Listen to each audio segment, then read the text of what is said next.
अब मैं आपसे जानना चाहूँगा कि जो सीजेआई का ये बयान है उस पर आप क्या कहना चाहेंगे? रिलीजस के मामले में अगर हम किसी ओहदे पे किसी चेयर पे आप बैठे हो एज ए रिप्रेजेंटेटिव, तो आपको पहले 10 बारी सोचना है कोई भी स्टेप या कोई भी बात बोलने से पहले, चाहे फिर वो उसके बाद फिर आता है, चाहे वो हिंदू हो, मुस्लिम हो, या क्योंकि एक इमोशनली सेंटिमेंट्स होते हैं, इमोशनल सेंटिमेंट्स होते हैं कि एक इसके साथ कनेक्ट होता है इंसान, तो पहले 10 बारी सोचना चाहिए कि क्या मैं बोलूं क्या नहीं बोलूं। अच्छा, इससे नाराज होकर के जो राकेश किशोर अधिवक्ता ने जूता उन पर फेंका, तो उस पर आपका क्या कहना है? वो मुझे लगता है हीट ऑफ द मोमेंट में हो गया, क्योंकि मैंने आपको कहा रिलीजस के साथ इमोशनली बहुत ज़्यादा कनेक्ट होते हैं इंसान, तो फिर उस समय शायद उनका ब्रेन काम नहीं किया प्रॉपरली कि क्या करना है, तो हीट ऑफ द मोमेंट में शायद वो चीज़ हो गई उससे। अच्छा दोस्त, एक बात बताइए कि जिस तरीके से इस पूरे विवाद पर चाहे आम आदमी पार्टी की हम बात करें या असदुद्दीन ओवैसी की हम बात करें, वो इसे एक अलग ही स्टैंड में ले रहे हैं, इसे दलित विरोधी बता रहे हैं, तो आप उस पर क्या कहेंगे? नहीं, इनका तो पॉलिटिक्स का तो काम ही है, फिर किसी भी बात को फिर एजेंडा बनाना, ये तो नॉर्मल ही है। खासकर हमारे देश में नॉर्मल ही है, किसी छोटी सी बात को अब चाहे वो कुछ भी हो फिर उसको पॉलिटिकल एजेंडा बना देते हैं। तो क्योंकि आप जम्मू कश्मीर से आते हैं, जम्मू कश्मीर में हमने अभी देखा कि 370-35 से जो है वो भी बीजेपी ने लागू कराई, उस पर भी तमाम सवालों निशान खड़े किए जाते हैं। लेकिन इस समय हम आपको बताएं कि संविधान के उल्लंघन करने पर बीजेपी पर आरोप लगाए जा रहे हैं, देश में अराजकता फैलाने के लिए ये हादसा बीजेपी द्वारा जानबूझकर किया गया है, विपक्षी दलों द्वारा कहा जा रहा है, तो इस पर आपका क्या? नहीं, अभी 370 फिर से कहाँ रिस्टोर हुआ?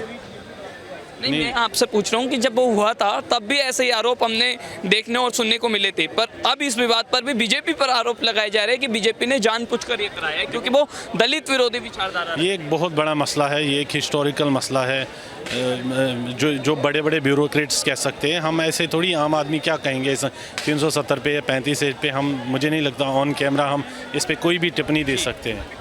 तो अंत में मैं बस आपसे ये चाहूँगा, चाहे वो केजरीवाल हो, संजय सिंह हो, असदुद्दीन ओवैसी हो या तमाम विपक्षी दल के नेता जो इस पर दलित विरोधी विचारधारा लगा रहे हैं, आप उन्हें क्या कहना चाहिए? नहीं, मैंने जैसे अंकल जी ने आपको कहा द मैसेज इज़ क्लियर। देखो हम अभी रेड फोर्ट के सामने हैं, यहाँ पे अंकल ने अभी कहा यहाँ पे आप दिखाइए मंदिर है, मंदिर के पीछे हमारी जामे मस्जिद है और यहाँ पे मॉस्क्यू है, तो इससे आपको एक the message is very clear कि हम सब एकता से रहना चाहते हैं, हम सब भाई है, हिंदू मुस्लिम सिख ईसाई। आप देख लो रेड फोर्ट के सामने मंदिर है आपका, पीछे जामे मस्जिद है, यहाँ से मॉस्को, तो एकता के साथ हमें नहीं लगता किसी भी चीज़ को फिर हम रिलीजियसली एक एजेंडा बनाना चाहिए, नहीं बनाना चाहिए। क्या नाम है आपका? अजब सिंह चौधरी।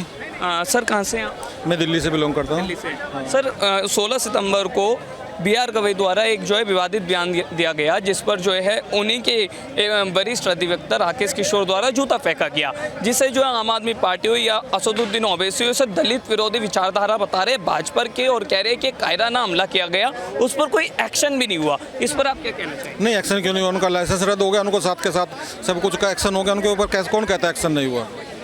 और असदुद्दीन ओवैसी कह रहे हैं कि अगर हम ये तो एक मिनट सुनो, पहले तथ्यों पे बोले, तथ्यों को जाने, सच्चाई को लोगों को बताएं। झूठ बोलना और लोगों को मिसगाइड करना इन टुकड़े टुकड़े गैंग और कम्युनिस्ट पार्टी या जो भी हैं टुकड़े टुकड़े गैंग हैं, इनका काम है, ये मिसगाइड करते हैं। आज मैं दूर नहीं जाता, बरेली में चला जाता हूँ, तो वहाँ पर जो झगड़े कराए गए हैं, बताइए वहाँ पे क्या था? कुछ भी नहीं, बिना मतलब के हिंदू मुसलमान खड़ा कर दिया। बात कुछ हो रहा है, उस पे तो FIR भी नहीं आया, लो मोहम्मद पे कुछ भी नहीं है, और बता दिया कि लो मोहम्मद पे FIR कर रहे जी। अरे जिसने झगड़ा किया, जो मारपीट कर रहा है पुलिस के साथ, वो कर रहा है, FIR तो उसके नाम है। तो फिर ये तो लोग नमक में वो क्या नाम है, आग में घी डालने का काम करते हैं। इन्हें न्यूज़ में रहना है, लोगों को बेवकूफ़ बनाना है,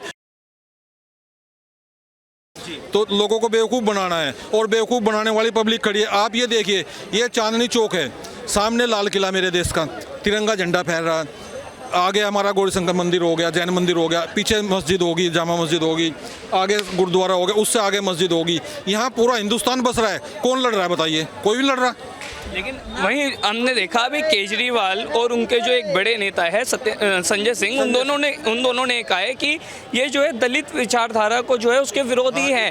भाजपा और RSS जो है उन्होंने जानबूझकर एक कायराना हमला कराया है।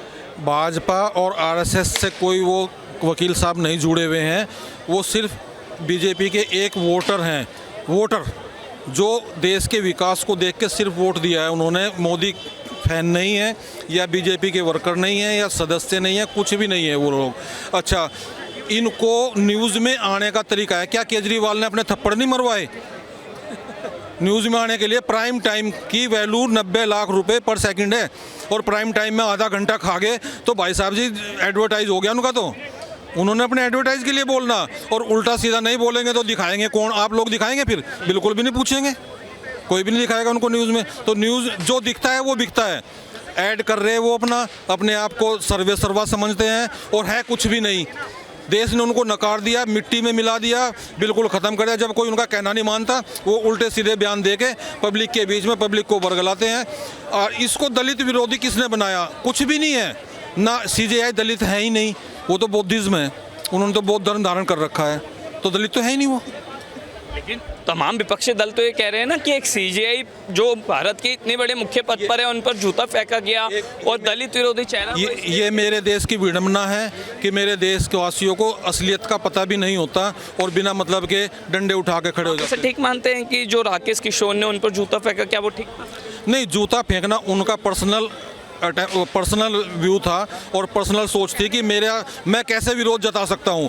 आप मेरे पे मेरा कुछ नहीं कर सकते। आप मेरे से 2 फुट छोटे हैं, कुछ नहीं कर सकते। आप दूर से मेरे कुछ फेंक के ही तो मार सकते हैं। मेरे पास आओगे मैं आपका मुक्का मार कर सीधा कर दूंगा। वो जज हैं, वो राष्ट्रपति से सेकंड हैं, उनके पास इतनी पावर है। उसको साथ के साथ अरेस्ट भी करा दिया, उसका लाइसेंस भी रद्द कर दिया, उसके साथ सारी कार्रवाई कर दी। क्या जो जज धार्मिक टिप्पणी गलत कर रहा है, जबकि जज का अधिकार नहीं है धार्मिक टिप्पणी करना, वो संवैधानिक टिप्पणी कर सकते हैं। उनका अधिकार नहीं है किसी भी धर्म पे टिप्पणी करने का। तो वो उन्होंने सही किया। अगर उन्होंने सही किया तो क्या वो प्रतिकार नहीं कर सकता कोई आदमी? अगर आप मेरे को गाली दे रहे हो, मैं आपको दे रहा हूँ, मैं आपसे बड़ा हूँ, तो आप प्रतिकार नहीं कर सकते? आपके प्रतिकार करने का 100 तरीके हैं। अच्छा सर, अगर यही टिप्पणी वो किसी दूसरे धर्म विशेष के लिए करते तो क्या हमें नजरिया दिखने को मिलता? अब तक बवाल खड़ा कर देते ये लोग। क्यों? क्योंकि उनमें एकता खड़ी है, सनातनी में एकता नहीं खड़ी है। सनातनी अभी जागा नहीं है। जिस दिन जो थोड़ा थोड़ा जाग रहा है और उस थोड़े थोड़े जागने में जूते फेंकने शुरू हो गए हैं। अगर पूरा जाग गया ना तो भाई साहब जी हिंदू राष्ट्र बनने से कोई रोक ही नहीं सकता। ये देखिए, दलित विरोधी वगैरह नहीं है। सीजेआई को मतलब मैं कोर्ट के जजेस की लापरवाहियाँ पिछले 10 साल से झेल रहा हूँ, और ये वाकई एक लापरवाही भरा स्टेटमेंट है जो सीजेआई साहब ने दिया था। अब धार्मिक चीज़ों पे ऐसे कमेंट करने का आज ही मैंने टाइम्स ऑफ इंडिया में भी देखा। मुझे यकीन नहीं हो रहा था कि जज साहब ने ऐसे बोला है। नहीं, टाइम्स ऑफ इंडिया में मैंने देखा कि वाकई उन्होंने बोला है कि आप अपने गॉड के पास जाओ यदि इन चीज़ों के लिए याचिका लगानी है तो ये डेफिनेटली गलत है। और इसका विरोध यदि एक्सटेंड तक हुआ तो वो भी सही है। इन्होंने, भाई साहब ने अभी सही कहा कि जूता उनके ऊपर नहीं फेंका गया, बट विरोध करने का ये जो तरीका है ना, ये हमारा कल्चर है, बहुत पहले से ही आता जा रहा है। यदि कोई ज़्यादा ही मतलब घृणात्मक काम करता है, थोड़ा बहुत करता है, तो उसको मतलब काले झंडे दिखा देते हैं। वो बात ठीक है कि सीजेआई साहब ने जो है गलत बयान दिया, लेकिन अब जिस तरीके से तमाम जो विपक्षी दल है, चाहे केजरीवाल की बात करें, संजय सिंह की हम बात करें या असदुद्दीन ओवैसी की बात करें, वो इसे दलित विरोधी जो है बीजेपी और जो है आरएसएस की मानसिकता बता रहे हैं। इस पर क्या कहते हैं? नहीं, देखिए, मैं आप लोग को मतलब पिछले 10 साल से मैं हाई कोर्ट में ही प्रैक्टिस कर रहा हूँ, कभी कभी सुप्रीम कोर्ट में ही मौका मिलता है। और मैं लॉयर नहीं हूँ, मैं मतलब कंप्यूटर इंजीनियर हूँ, आईटी कंपनी हमारी, और बीजेपी में भी हूँ 2 साल से। तो ये जो आप सीजेआई को इतना बड़ा चीज़ जो जिस तरह से दिखा रहे हैं ना कि सीजेआई है तो बहुत बड़ा आदमी है, प्रैक्टिकली ये एक जैसे ब्यूरोक्रेट होते हैं, आईएएस ऑफिसर होते हैं, वो प्रमोट करके थोड़ा कुछ बेटर काम किया तो 2 साल के लिए वो सीजेआई बन जाते हैं। वो कोई लंबे समय तक वहाँ पे रहते भी नहीं है। एजुकेशन में और भाई साहब जो वकील साहब की एजुकेशन में भी फ़र्क है। वो भी LLB है और वो गोल्ड मेडलिस्ट हैं वकील साहब, उनसे ज़्यादा बुद्धि रखते हैं। वरिष्ठ अधिवक्ता है, 71 वर्षीय वो जो है उनकी उम्र है। उम्र उन्होंने एक टाइम देखा है, एक जगह देखी, उन्होंने 3 पीढ़ियाँ देख चुके हैं वो। देखिए, ये जो विपक्षी दल हैं वो पब्लिक के अनअवेयरनेस क्या है कि जजेस के बारे में पब्लिक को इतनी पता नहीं है कि जजेस एक्चुअली क्या है। कल ही मेरे को एक जज से इतनी ज़्यादा छोटी छोटी चीज़ों में बहस हुई, इतनी अनप्रोफेशनल बातें कर रहा है कि आप लोग इतना नॉर्मली पब्लिक इतना रिस्पेक्ट दे रहे हैं उनको, लेकिन ऐसा वहाँ पे नहीं होता है। एक मामूली एक नॉर्मल ऑफिसर है वहाँ पे जो कानून के हिसाब से काम करने के लिए बैठा हुआ है, उससे ज़्यादा आपके लिए कुछ नहीं करेगा। लेकिन फैक्ट यही है सर। लेकिन मतलब उस चीज़ को देखे, जनता जाके देखे कि जुडिशरी क्या है। वो एक सिस्टम है और सिस्टम का रिस्पेक्ट करना पड़ता है, ठीक है ना। अब जजेज हैं भाई, कोर्ट पे उसने जूता नहीं मारा, वो उस पर्टिकुलर जज के लिए रिटेलिएट किया है। क्यों सर? पूरे कोर्ट सिस्टम वो रिस्पेक्टेबल है, उस पे नहीं किया है उसने। जो और ऐसे भी वो काफ़ी पढ़े लिखे हैं, वो जो वकील साहब भी हैं, सीनियर सिटीजन हैं।